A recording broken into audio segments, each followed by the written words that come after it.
Tayo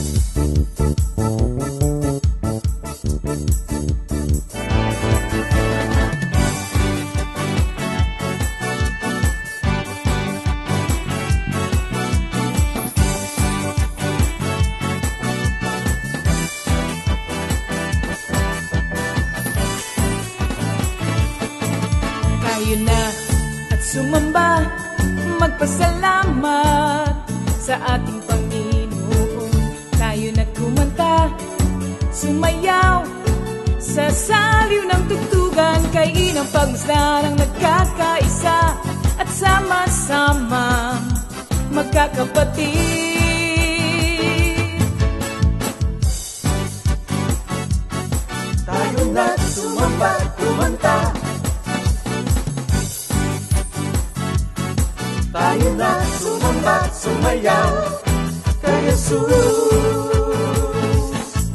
Tayo na at sumamba, magpasalamat sa ating Panginoon. Tayo na kumanta, sumayaw sa saliw ng tugtugan, kay inang pagmasdan ang nagkakaisa at sama-sama magkakapatid.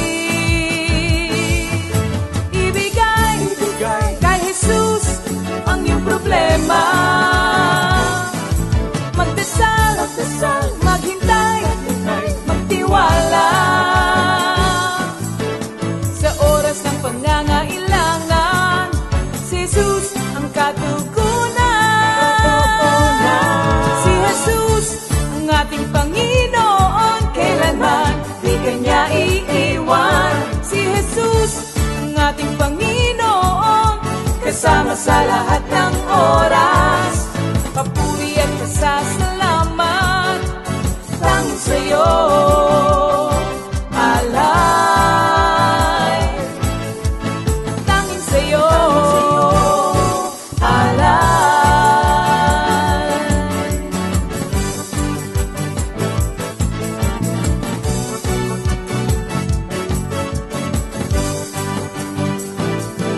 Si Jesus ang ating Panginoon, kailanman di kanya iiwan. Si Jesus ang ating Panginoon, kasama sa lahat ng oras. Si Jesus ang ating Panginoon, kailanman di kanya iiwan. Si Jesus ang ating Panginoon, kasama sa lahat ng oras.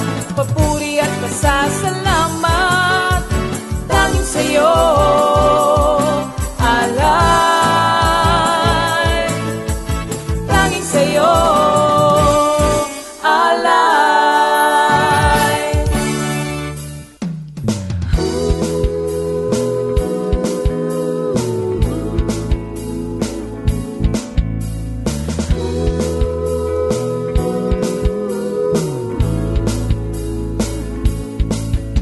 Pinagpalang buhay ang kaloob ng Diyos sa lahat ng tao. May takot sa Kanya. Pinagpalang buhay ang kaloob ng Diyos sa lahat ng tao. Nagtitiwala. Yan. Glory, hallelujah. Good evening once again mga kapatid. At welcome sa ating midweek Bible study. Tayo patuloy na magpuri at magpasalamat sa ating dakilang Diyos Ama sa langit sapagkat patuloy niya tayong pinagkakalooban ng kalayaan na makarinig ng kanyang mabuting balita. Hindi lang mabuting balita, magandang balita. Kaya sa gabing ito, tawagan na natin yung mga kaibigan natin, mga kapatid, kasama sa bahay, na magsama-sama tayong makinig at mag-aral ng salita ng ating Panginoong Diyos. But before anything else, mga kapatid, as usual, we need the guidance of our Lord. Kaya sama-sama po tayong manalangin sa Kanya. Amen, amen. Hallelujah. Glory to God. Amen. O dakilang Ama sa langit, Diyos na dakila at mapagmahal, Ikaw ang Diyos na aming gabay, patnubay, Diyos na pinagmumula ng aming buhay at kalakasan. Ikaw ang Diyos na siyang naggagabay sa amin sa araw-araw naming pamumuhay upang patuloy kaming makapamuhay ng ayon sa iyong kalooban. Ama, sa gabing ito, tinataas ko po sa iyong gawain ito Pangunahan niyo po kami at gabayan ng iyong banal na Espiritu. Inaamin namin, Panginoon, ang aming kawalan. Tunay na wala po kaming magagawa kung wala po kayo. Kaya linisin niyo po aming mga puso't kaisipan upang malaya naming matanggap ang iyong mga banal na salita. Mapagpalain niyo rin po ang mga kapatid kong gagamitin sa gabing ito, Lord.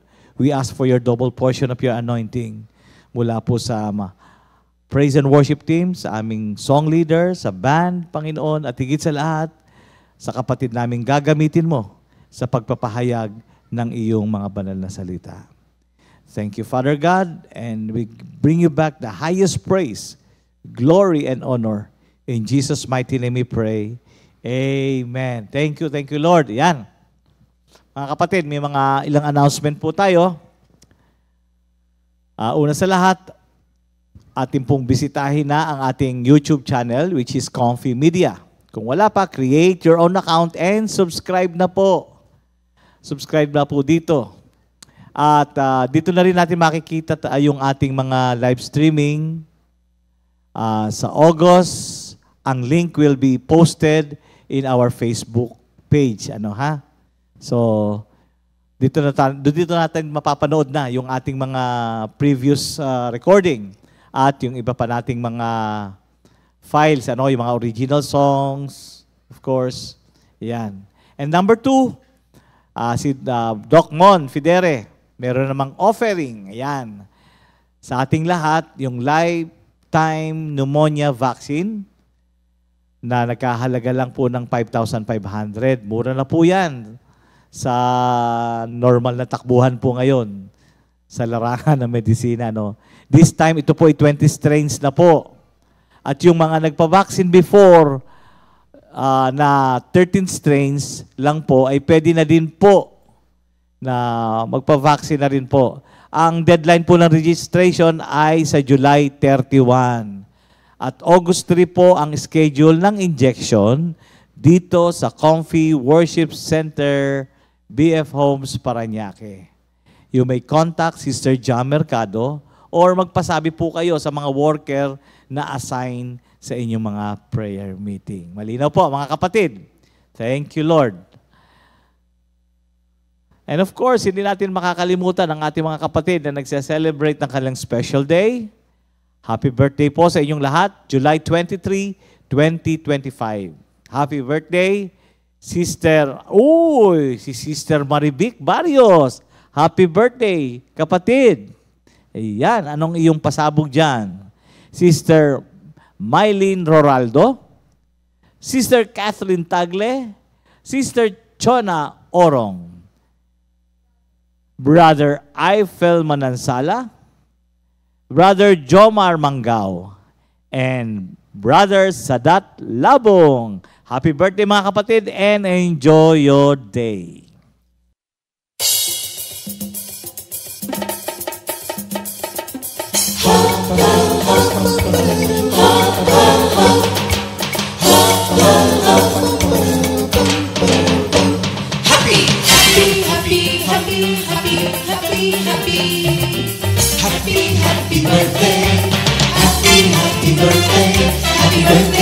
Happy birthday to you. Happy birthday,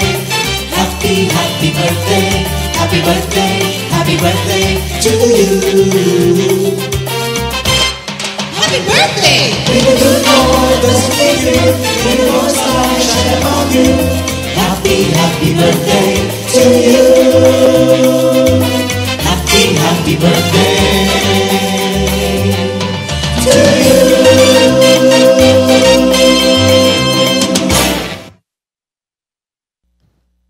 Yan, happy birthday mga kapatid. Enjoy your day. At ngayon naman po, yan, ihanda na natin ating mga sarili. At tayo sabay-sabay na tumalon, lumundag. Ano pagkakabihan ng tumalon at lumundag? Sama-sama tayo magpuri sa ating dakilang Diyos at sumamba sa Kanya. So let's call on our Comfy Music Ministry. Let's welcome them. Magandang araw po sa ating lahat. Ayan. Papurihan natin at pasalamatan natin ang ating Panginoon. Hallelujah, hallelujah. Ito ang araw na ibinigay sa atin ng Diyos, kaya tayo ngayon ay magpupuri, sasamba at aawit sa kanyang banal na pangalan. Kaya Amen. sumama po kayong lahat sa pag-awit sa Panginoon. Hello po mga kapatid, ihanda na po natin ang ating sarili upang umawit at magpuri sa Panginoon. Oh, magnify the Lord and let us exalt His name together. Amen. Hallelujah, hallelujah. Kaya lahat po ng mga nasa kanilang mga tahanan, kayo man ay bumabiyahe, huminto muna kayo at sumabay kayo ng pag-awit sa Panginoon. Hallelujah. Amen.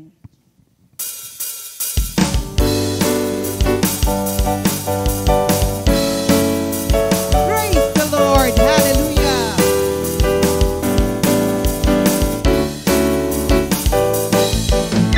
Praise the Lord, hallelujah. Glory to God, amen. Praise the Lord, hallelujah. Glory to God, amen. Jehovah Jireh, my provider. Jehovah Rapha, my healer. Jehovah Shalom, my peace. Jehovah Elyon, the Most High God. Our help is in the name of the Lord, who made heaven and earth. Our help is in the name of the Lord, who made heaven and earth. I love you, Jesus. I love you, Jesus. I love you, Jesus, with all my heart. Praise the Lord, hallelujah. Glory to God, amen. Praise the Lord, hallelujah. Glory to God, amen. Jehovah Jireh, my provider. Jehovah Rapha, my healer. Jehovah Shalom, my peace. Jehovah Elyon, the Most High God. Our help is in the name of the Lord, who made heaven and earth. Our help is in the name of the Lord, who made heaven and earth. I love you, Jesus. I love you, Jesus. I love you, Jesus, with all my heart. I love you, Jesus. I love you, Jesus. I love you, Jesus, with all my heart. I will Sing, I will sing, I will dance, I will dance, I will praise I will praise, the Most High God. I will sing, I will dance, I will praise the Lord. Do it all in the name of the Lord. I will clap, I will jump I will jump, turn around And praise the Lord. I will clap, I will shout, I will shout, praise the Lord. Do it all in the name of the Lord. In whatever you do, in words or in deeds, do it all in the name of the Lord Jesus, giving thanks truly to God the Father. I will walk, I will walk, I will run, I will run, turn around, turn praise the Lord. I will walk, I will run, turn around and praise the Lord. Do it all in the name of the Lord. In whatever you do, in words or in deeds, do it all in the name of the Lord Jesus, giving thanks through Him to God the Father. In whatever you do, in words or in deeds, do it all in the name of the Lord Jesus, giving thanks through Him to God the Father, to God the Father, to God the Father. Hallelujah. Praise you, Jesus. Hallelujah. Lord. Thank you, my Jesus. Thank you, my Jesus. Thank you, my Jesus. Oh, Lord God, you are worthy to be praised. Everything comes from you. Everything belongs to you. So we are here to worship your holy name. You are worthy to be praised.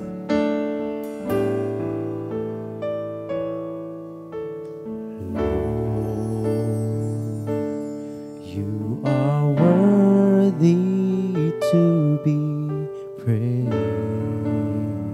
Worthy to be praised.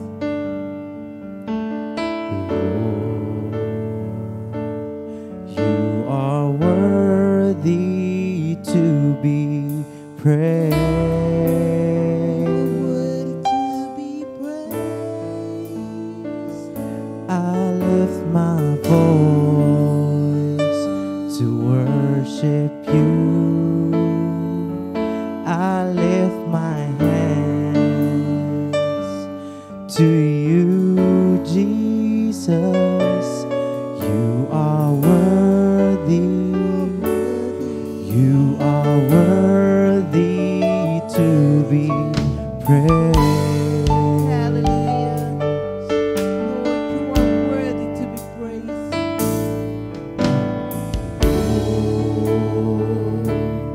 You are worthy to be praised. Worthy to be praised. Lord, you are worthy to be praised. Worthy to be praised. I lift my voice to worship you. I lift my hands to you, Jesus. You are worthy. You are worthy to be praised.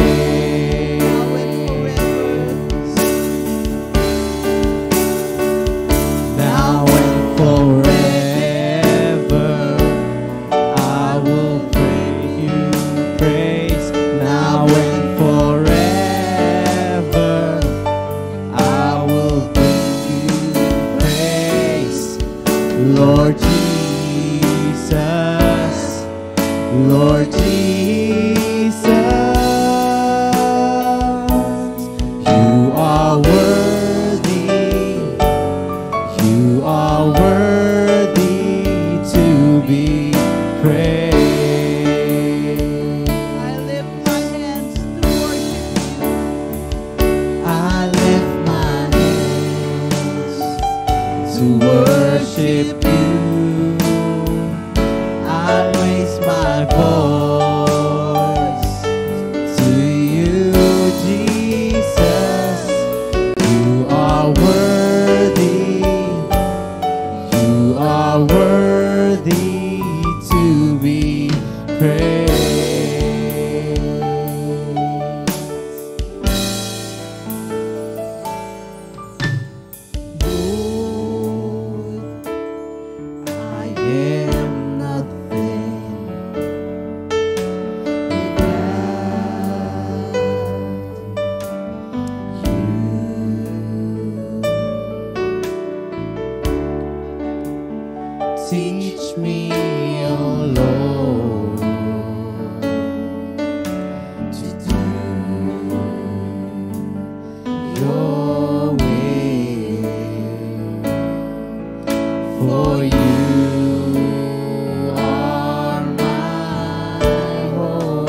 your will,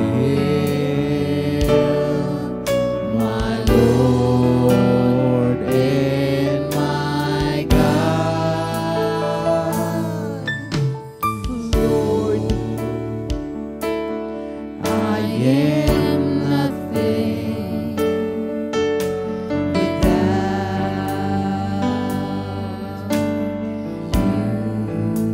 Teach me, O Lord. Teach me, O Lord, to do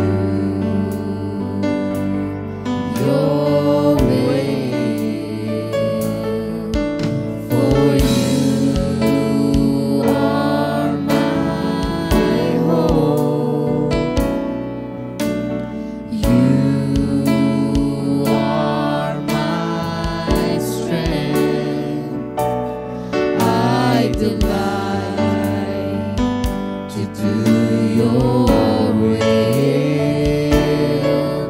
my Lord and my God. Seek ye first the kingdom of God and His righteousness.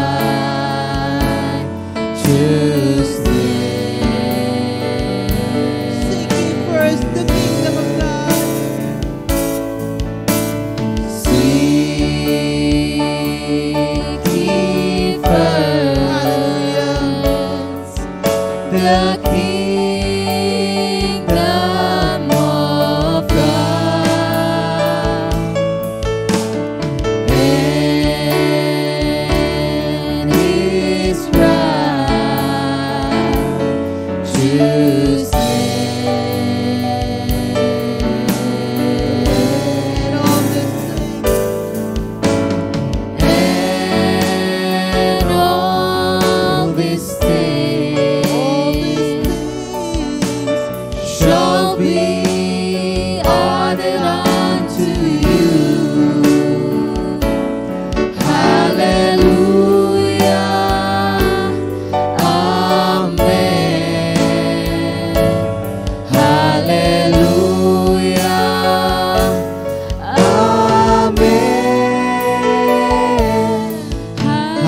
Hallelujah. Amen.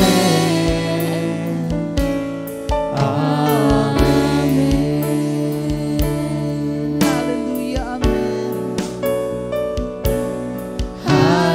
Hallelujah. Amen.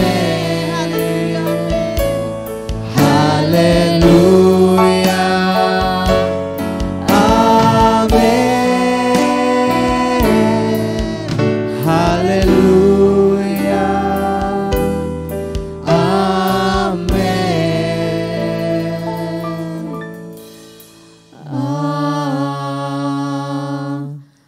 Amen.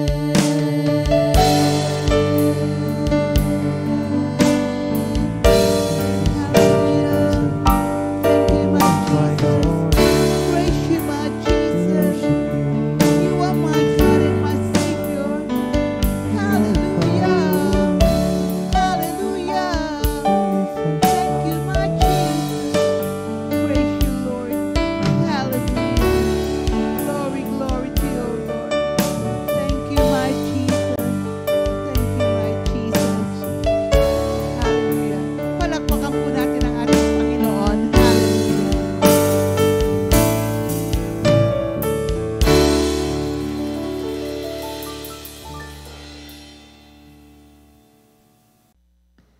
Praise the Lord. Glory, glory, hallelujah. Purihin ang Diyos. Napakasaramat umawit sa ating dakilang Diyos Ama sa langit. Nakakalakas, nakaka-recharge. For the Lord inhabits the praises of His people. And the joy of the Lord is our strength. Lagi nating pasasayahin si Lord para tayo laging malakas. Yan. Of course, tonight, Ihanda na po natin ating mga, ano ba matatawag natin dyan, sandata? Ang ating, of course, the Bible, notebook, ballpen, markers, kung tayo gumagamit pa ng Bible, kung telepono naman, pwede rin, highlight, no ha? Yung ating gagamitin sa pag-aaral para nasusundan natin as our minister preaches, ano ha? So, to continue with the series which is all about the book of the Romans, let us all welcome Pastor Simple Garcia to open chapter 14 of Romans. Let's welcome Pastor Simple. Yan, purihin ang ating Panginoon. Muli po, magandang gabi sa ating lahat. At tayo po ay dadako sa pagkapatuloy po ng ating Bible study na katulad po na nabanggit ni Minister Arnold, na tayo po ay nasa chapter 14 na po ngayon tayo. Sige po, at bago po tayo magpatuloy, nais ko munang basahin ito pong salita ng ating Panginoon na matatagpuan po dito sa Roma, Kabanatang 14. Basahin ko po, simulan ko po dito sa mga talatang 1 hanggang 12. Yan, sige po mga kapatid, babasahin ko na po sa atin sa Romans 14, 1 to 12. Tanggapin ninyo ang mahihina sa kanilang paniniwala at huwag makipagtalo sa kanya tungkol sa kanyang kuro-kuro. May naniniwalang maaari siyang kumain ng anuman, ngunit gulay lamang ang kinakain ng mahihina sa kanyang paniniwala. Huwag hamakin ng taong kumakain ng anuman ang taong kumakain ng gulay lamang. At huwag namang hatulan ng kumakain ng gulay lamang ang taong kumakain ng anuman, sapagkat siya'y tinatanggap din ng Diyos. Sino ka upang humatol sa lingkod ng iba?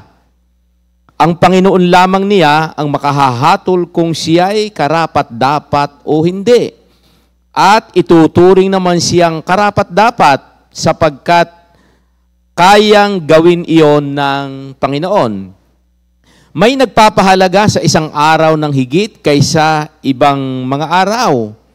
May naniniwala namang pari-pariho ang lahat ng araw. Dapat tiyakin ng bawat isa kung ano ang kanyang pasya tungkol sa bagay na ito. Ang nagpapahalaga sa isang araw ay nagpapahalaga rito alang-alang sa Panginoon. Ang kumakain ng anuman ay kumakain iyon alang-alang sa Panginoon, sapagkat nagpapasalamat siya sa Diyos. Yun namang hindi kumakain ng ilang uri ng pagkain ay gumawa ng ganoon alang-alang din sa Panginoon at nagpapasalamat din siya sa Diyos. Walang sino man sa atin ang nabubuhay o namamatay para sa sarili lamang. Kung tayo'y nabubuhay, para sa Panginoon, tayo nabubuhay. At kung tayo'y namamatay, para sa Panginoon tayo namamatay. Kaya nga, sa mabuhay o sa mamatay, tayo'y sa Panginoon. Sapagkat si Kristo ay namatay at muling nabuhay upang maging Panginoon ng mga patay at ng mga buhay. Ngunit ikaw, bakit mo hinahatulan ng iyong kapatid? At ikaw naman, bakit mo hinahamak ang iyong kapatid? Tayong lahat ay haharap sa hukuman ng Diyos. Sapagkat nasusulat, sabi ng Panginoon, dahil ako'y buhay, ang lahat ay luluhod sa harap ko at ang bawat isa'y magpupuri sa Diyos. Kaya't bawat isa sa atin ay magbibigay sulit sa Diyos. Mga kapatid, ito po ang mabuting balita ng ating Panginoon. Thank you, Lord. Sige po, tayo sumandali pong manalangin at humingi po tayo ng patnubay sa ating Panginoon, sa ating pag-aaral. Thank you, Lord. Dakila po namin, Diyos, papuri, pasasalamat, luwalhati sa oras na ito, sa pagkakataon pong ibinigay sa iyong lingkod para muli po ay makapagbahagi ng inyong kabutihan, ng inyong salita. Muli, Panginoon, sa sandali pong ito, inaamin ko pong muli yung aking kawalan. Kayo po ang magturo, magbigay ng kapahayagan ng mga salita, banal na espiritu po ninyong sumama, upang sa ganun po, lubos po naming maunawaan ang aming pag-aaral po, Panginoon, sa gabing ito. Muli, Panginoon, mangusap po kayo sa amin sa pamamagitan po ng gabay ng inyong banal na Espiritu. Salamat po sa pangalan ni Jesus. Amen. Iyan, purihin po muli ang Panginoon, mga kapatid. At alam ko po na, katulad na nabanggit ni Minister Arnold kanina, alam ko pong nakahanda na po tayo, naandyan na po yung ating yung ating Biblia, naandyan na po yung ating ballpen, naandyan na po yung ating notebook para tayo sa pagpapatuloy po ng ating pag-aaral. At sa gabi pong ito, ang naging title ko nga po sa ating pag-aaral ay, ang naging pamagat ko dito ay ang mabuting balita ng ating kaligtasan. Naku mga kapatid, di ba? Sabi nga, ano nga kaya ito? Kaya nga ang sabi ko dito, ang mabuting balita ng ating kaligtasan. Ito po yung ating title ng pag-aaral. Basahin ko lang po dito po sa Roma 1:16, sabi po dito, hindi ko ikinahihiya ang magandang balita, sapagkat ito ang kapangyarihan ng Diyos para sa kaligtasan ng bawat sumasampalataya, unay sa mga Hudyo at gayon din sa mga Griego. Yan, napakamaliwanag mga kapatid. Sabi po dito, kaya tayong mga mananampalataya, tayo po ay hindi po natin ikinakahiya ang pagbabahagi ng mabuting balita sapagkat sabi nga po, ito'y sa ikaliligtas ng mga tao. Ang sulat po na ito na ating binasa dito po sa Romans, kabanatang dito po sa aklat po ng Roma, ang sulat na ito ay isinulat sa mga mananampalataya sa Roma na binubuo ng mga Hudyo at mga Hintil. Natural sa kanila ang magkaroon ng mga bagay-bagay na di pagkakasunduan dahil sa kanilang magkaibang kultura. Ngayon, tingnan po natin. Una, ano po yung paniniwala ng mga Hudyo? Ganito po. Sabi nga po, ang mga Hudyo po, galing sa tradisyong may mahigpit na pagsunod sa batas. Yan po yung mga Hudyo ha. Naku, yung pong pagsunod niya sa batas, napakahigpit. Sabi nga po, ano ba ang tawag niya? Kahit nga tuldok, talagang gusto nilang sundin yan. Sanay sa pag-iwas sa pagkain sa karne, lalo na kung ito ay may kinalaman sa paghahandog sa mga Diyos-Diyosan. Ganon sila mga kapatid. Talagang yung pagsunod nila, talaga pong makikita natin na marubdob yung kanilang pagsunod. At sabi to, lalo na kung ito ay may kinalaman sa paghahandog sa mga Diyos-Diyosan, ganon po sila. At sabi dito, nirerespeto po nila ang araw ng Sabat. Ano po yung araw ng Sabat? Ito po yung araw ng pamamahinga at mga okasyong may kinalaman sa Diyos. Ganon mga kapatid sila, ganon ang mga Hudyo kung sumunod sa batas. Sabi nga, talagang pagka sinabing araw ng Sabat, hindi talaga sila gumagawa. Ganon po sila, ganon po yung mga Hudyo. Ngayon tingnan naman po natin yung mga Hintil. Ang mga Hintil naman po, ito'y galing sa kulturang hindi mahigpit sa batas. Siyempre, kung kanina, ano ba ang tawag? Kung kanina, ganon po yung kanilang pagsunod. Ano ba ang tawag doon? Talagang sinusunod nila. Yung mga Hintil naman po, sila yung nasa kulturang hindi mahigpit sa batas. Ibig sabihin, maluwag sila. Ano pa? Malaya silang kumain ng anumang mga pagkain. Kahit kakainin nila yan. At sabi, hindi pinapahalagahan ang mga araw tulad ng Sabat. Iyan po naman yung kaibahan. Yun ang mga Hintil. Kung kanina, yung kanilang dedikasyon na gawin, yung batas, yung pagsunod nila sa araw ng Sabat, ito namang mga Hintil, easy-easy lang sila.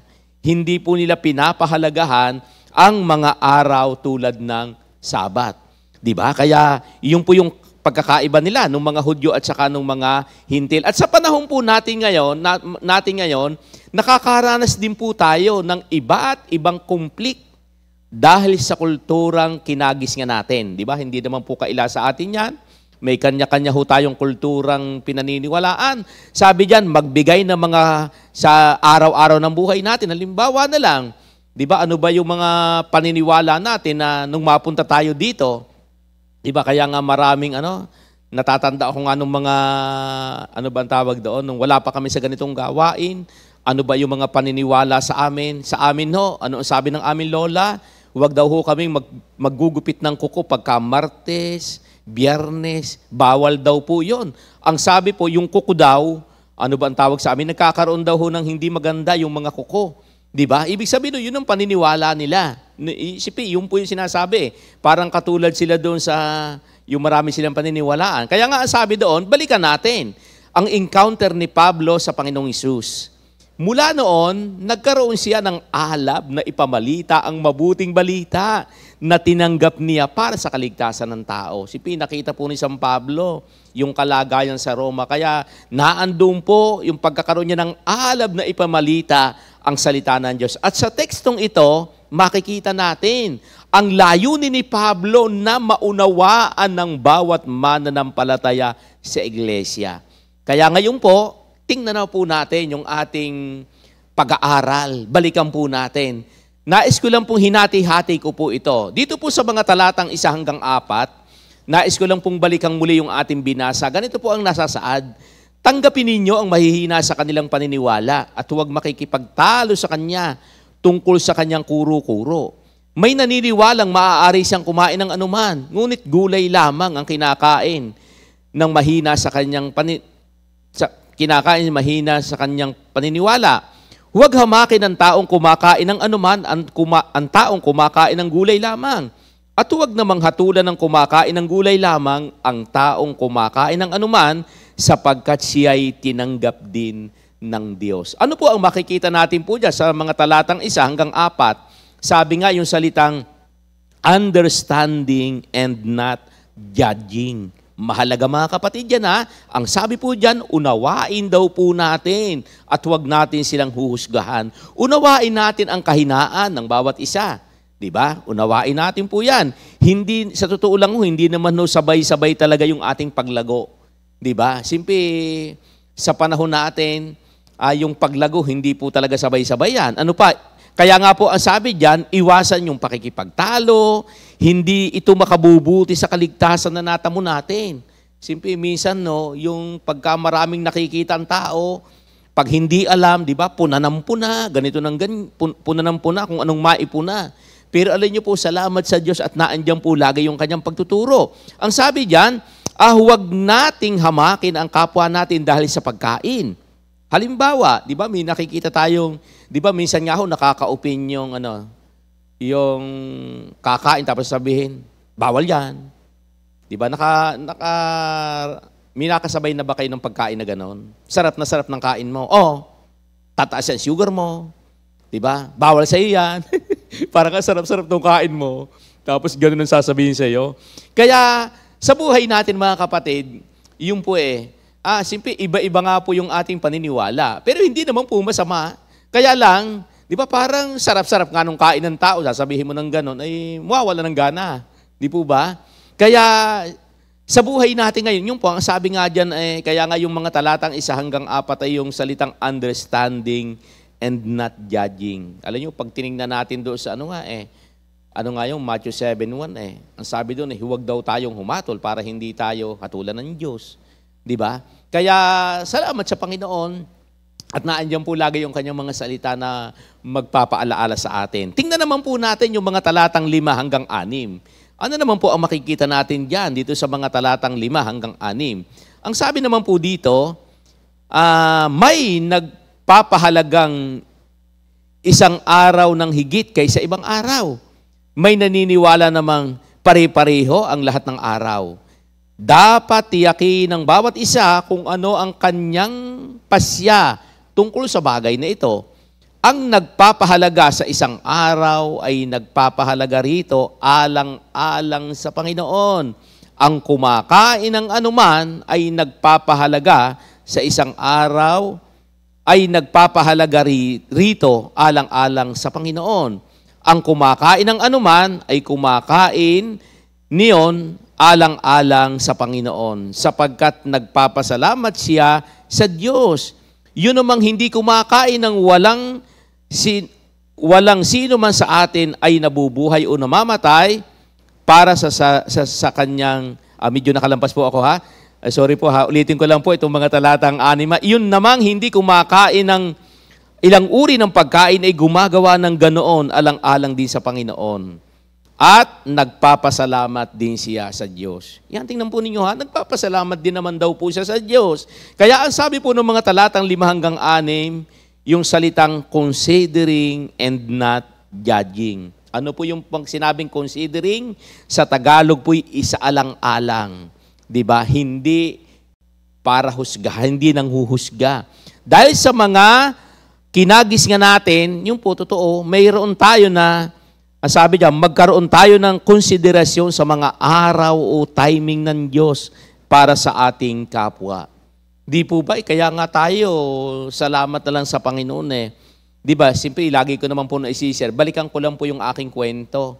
Yung aking lagi na isishare. Siyempre, ako nga po, nagmula sa ako po ay, nung tawagin ni Lord, ako po yung maghuhuwiting. Yun po yung aking trabaho.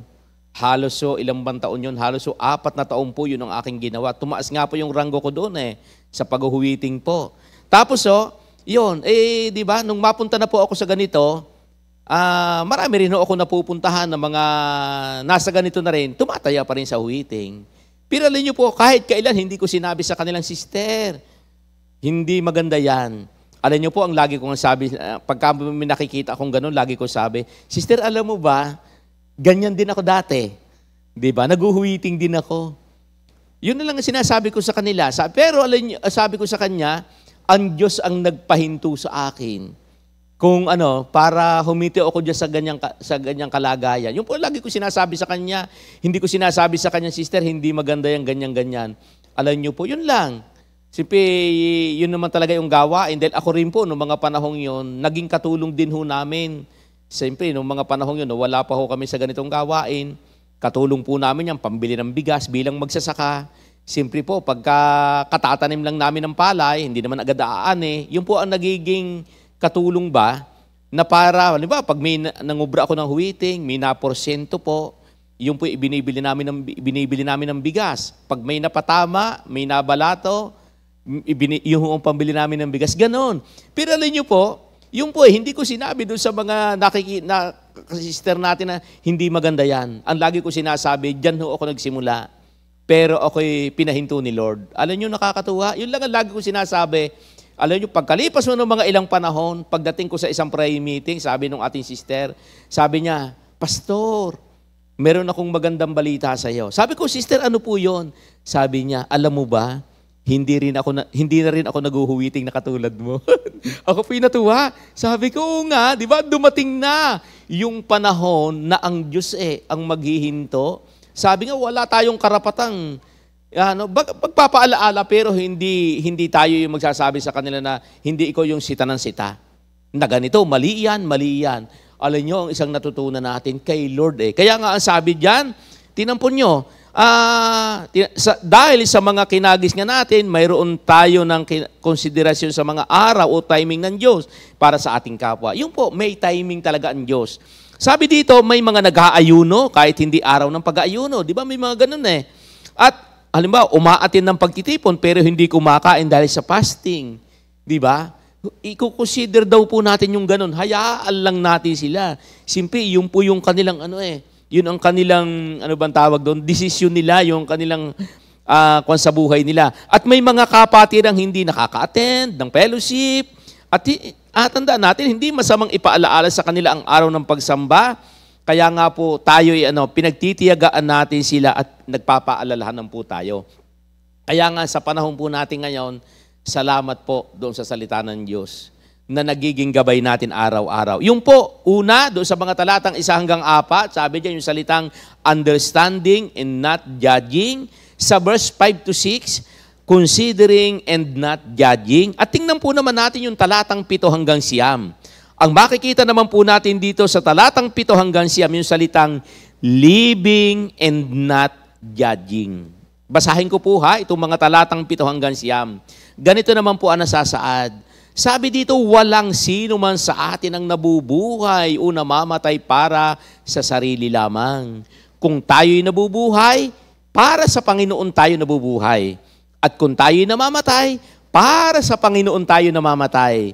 Kaya nga, sa mabuhay o sa mamatay, tayo'y sa Panginoon. Napakaganda mga kapatid sapagkat si Kristo ay namatay at muling nabuhay upang maging Panginoon ng mga patay at ng mga buhay. Tingnan po ninyo, anong sabi dyan na pinakita ng ating Panginoon dyan? Kaya nga po dito sa mga talatang 7 hanggang 9, yung salitang living and not judging. Tayo ay nabubuhay para sa Diyos. Si Kristo ang Panginoon ng buhay natin. hindi ang ating sarili. Kaya nga po, naandun yung pag-ukulan natin ng pansin ang sinasabi ng salita ng Diyos. Di po ba? Pinag-uukulan naman po natin talaga ng pansin yung sinasabi ng salita ng Diyos. Ano pa? Maging, anong tawag yan? Theocentric believers tayo. Ano po yung theocentric believers? Di ba? Katulad ng pag-aaral natin. Sabi yan, nakapokus sa will ni Lord sa buhay natin. Dapat po ganun yung ating buhay. Lagi tayong nakapokus sa kalooban ng Diyos sa buhay natin. Ano pa? Nakapokus sa salita ng Diyos. Di po ba? Pag ang salita ng Diyos, yun lang ang gawain natin, mga mananampalataya, i-share natin ang mabuting balita. Ay ang sinasabi ng Panginoon, ang maghuhusga si Lord, hindi naman ang tao. Kaya nga ano ang sabi? Yun daw lahat ng ating binitawang salita, naku, lahat daw po nang yan ay ipagsusulit natin sa Diyos. Kaya ano po ang ipinapakita dyan? Yung mga theocentric believers, tayo na po yun ngayon eh. Ano yung nakapaloob dyan? 3 bagay. Kinakailangan nakapokus po tayo saan? Doon sa kalooban ng Diyos sa buhay natin, nakapokus tayo sa salita ng Diyos, nakapokus tayo sa timing ng Diyos. Di ba? Kaya nga tayo, pag may mga, napansin ba yung nakaranas ba kayo ng ganon?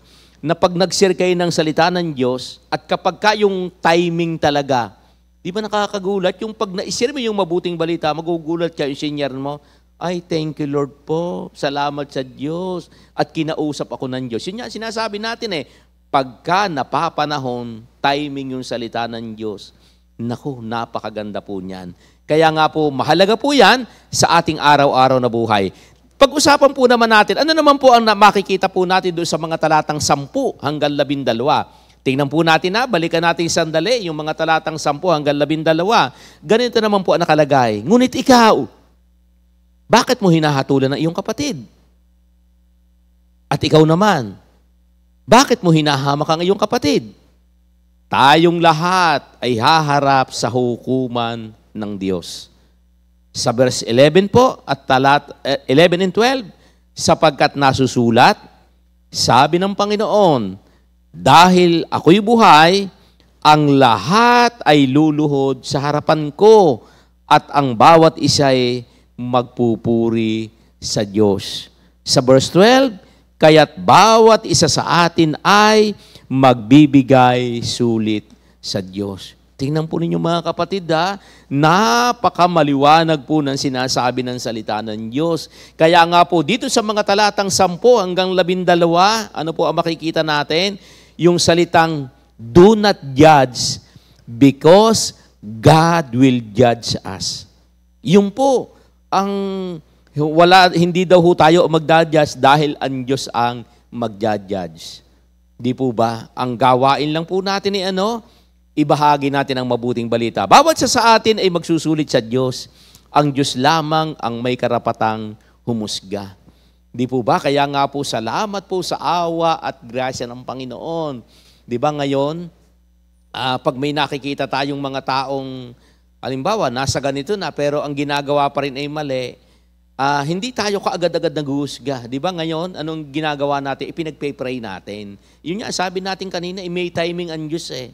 Di ba? Kaya nga, sabi ko nga sa inyo kanina, ano ang sabi ng ating kapatid? Sabi ko, ganyan din po ako dati.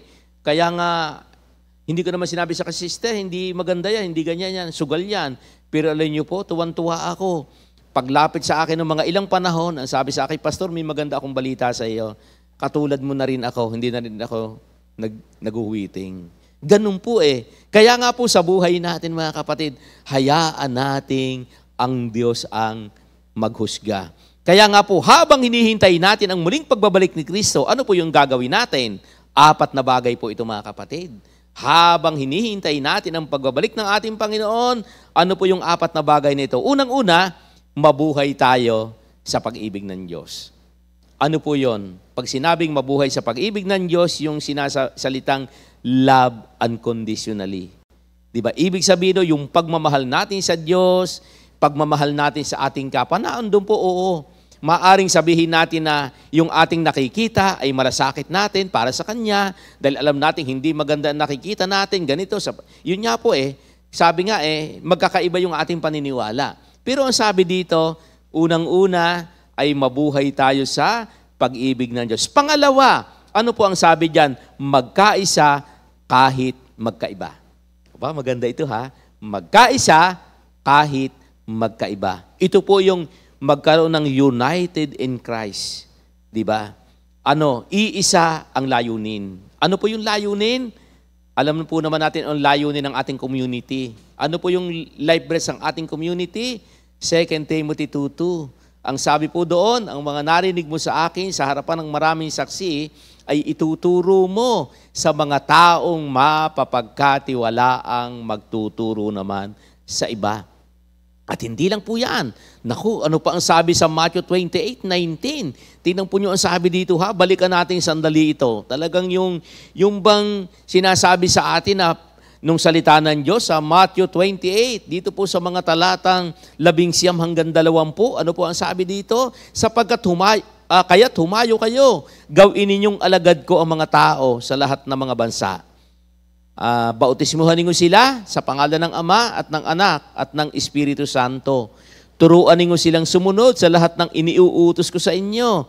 Tandaan ninyo, ako'y laging kasama ninyo hanggang sa katapusan ng panahon. Tingnan po ninyo ha, ang sabi to, tandaan daw po natin, lagi nating kasama ang Panginoon lagi natin siyang kasama sa lahat ng panahon. Yung po, pangatlo, ano ang sabi diyan? Kinakailangan laging handa. Pag sinabing laging handa, malinis ang budi sa pagharap sa Diyos anytime. Di ba? Hindi ka nakapanghusga ng kapwa. Yun ang binabanggit natin. Yung bang alam mo na sa pagharap mo kay Lord, hindi ka nakapagsalita, hindi ka nakapanghusga, hindi ka nakapagsalita ng hindi tama, hindi ka nakapagbitaw, hindi ka nag-isip ng mga bagay na hindi tama. Yun po eh. Kaya nga ang sabi diyan, pag sinabing laging handa, malinis ang budi sa pagharap sa Diyos anytime. Di po ba? Kaya nga po lagi, di ba, sabi nga di ba, meron tayong isang pagtuturo na, ano nga po yung ating nabanggit doon? Yung, di ba, kaya nga tayo, bago tayo matulog, di ba, naandun yung pagpipray natin? Ano po yung ating pagpipray? Yung pagsusulit natin kay Lord, salamat po sa buong maghapon na ibinigay niyo sa amin. Salamat po sa pag-iingat, salamat po sa pagpapala, lakas ng katawan, at Panginoon, at kung sakali po na mayroong mga taong humihingi po ako ng paumanhin, Lord, baka may mga taong nakasalita ako ng hindi maganda. Di ba? Yun ang prayer natin, at yun po ang nais ng Panginoon para sa atin. At ang panghuli, ano po ang sabi niya? Una, mabuhay tayo sa pag-ibig ng Diyos. Pangalawa, magkaisa kahit magkaiba. Yan. At ang pangatlo, maging handa. At ang pang-apat ay maglingkod sa Diyos ng may kagalakan. Ano yung paglilingkod sa Diyos ng may kagalakan? Ito po yung pagsunod sa ipinapagawa ng Diyos na maging masaya. Di ba? Tayo, ano ba yung ipinapagawa sa atin ni Lord? Di po ba ang ipinapagawa sa atin ni Lord? Ano yon? I-share natin ang mabuting balita. Ibahagi natin ang mabuting balita. Sabi ng salita ng Diyos, napapanahon man o hindi. Yun lang ang gagawin natin. Alam nyo, isang natutunan ko, mga kapatid, pag ang salita ng Diyos ang binitawan natin sa ating kapwa, ano po yun? Yun ang mabisa. Di po ba? Kaya nga minsan, pag yung salitang pupuna ka lang ng pupuna na hindi naman ayon sa Biblia, di ba parang walang bisa? Pero subukan nyo, pagka word of God yung binanggit natin, di ba? Nagiging makabuluhan sa bawat isa. At yun po ang layunin ng Panginoon para sa atin. Kaya nga po, mga kapatid, ano pong nire-remind sa atin ng Panginoon sa gabing ito ng ating pag-aaral? Kaya nga po, dito, ang akin nga po naging title ay Ang Mabuting Balita ng Ating Kaligtasan. Di po ba? Ang mabuting balita ng kaligtasan, ito nga po, yun ang ating isinishare ngayon sa mga tao. Diba? Yan yung layunin natin ngayon na maipahayag natin ang mabuting balita. Bakit ito mga kapatid? Sapagkat alam natin na sabi nga doon sa Colossus 1:5-6, ano po ang daladala ng mabuting balita? Pagpapala. At ano po yung pagpapala? Hindi lang po material, hindi lang pinansyal na bagay. Higit po sa lahat yung spiritual, yung mabago ang buhay ng tao. Di po ba? Ako nga, lagi ko nasasabi na ako, di ba, kung babalikan ko lang po yung dati kong buhay na kung saan ako hinanap ni Lord, kung saan ako natagpuan, alam nyo ba na ako nga, balikan ko lang po yung sharing ko. Alam nyo bang ako'y nagpe-pray meeting na, Pero bago kami mag-pray meeting sa lugar na yon, natatandaan ko po yung manggagawa. Ako po yung kasama niya para maggitara. Kaya nga lamang po, umaga pa lang, isipin ang kubra ko po ng huwiting ay umaga. Tapos ang pray meeting namin ay mga 2:00 ng hapon. Isipin, nauuna po yung sugal bago kay Lord. Di po ba? Yun po yun ang aking gawain dati. Na may mga pagkakataon na lalapit sa akin habang kami naghihintay ng mga member, may lalapit na sister pagdating, sabihin, brother, nakuha mo, nadaanan mo ba sa amin yung aking numero, yung aking iniwang pantaya sa anak ko? Minsan ako'y para bang napapahiya doon sa katabi ko. Yung katabi ko naman na manggagawa, tatawa-tawa lang. Pero alam niyo po, yun, dumating sa akin yung panahon na, yun, sabi ko, nung magtagal, kinausap ako ni Lord. Ang pagkausap sa akin ni Lord, alam niyo po ganito, hindi ko po makakalimutan yon. Sabi sa akin ni Lord, tingnan mo yung ginagawa mo. Sabi sa akin, parang sa umaga, tuturuan mo magsugal. Tapos pagdating ng hapon, kay Lord, di ba, sa akin, di ba, parang ganun ang pagkakaano sa akin ni Lord eh. Pero alam niyo po, yung po dumating yung ganun na pero hindi pa po ako huminto agad. Talagang naghintay pa po ako ng siguro mga hindi, masabi sa para hindi ako agad. Sabi ko, yun ang gawain ko. Pero hindi po pumayag si Lord na hindi ko ihinto yung ganung gawain. Yun po ang sinasabi natin may timing talaga si Lord.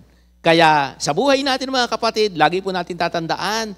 Kaya nga po ang sabi yung pag-aaral nga natin, ang bilang mga mananampalataya, ibahagi natin ang mabuting balita. Di po ba? Hayaan na po natin.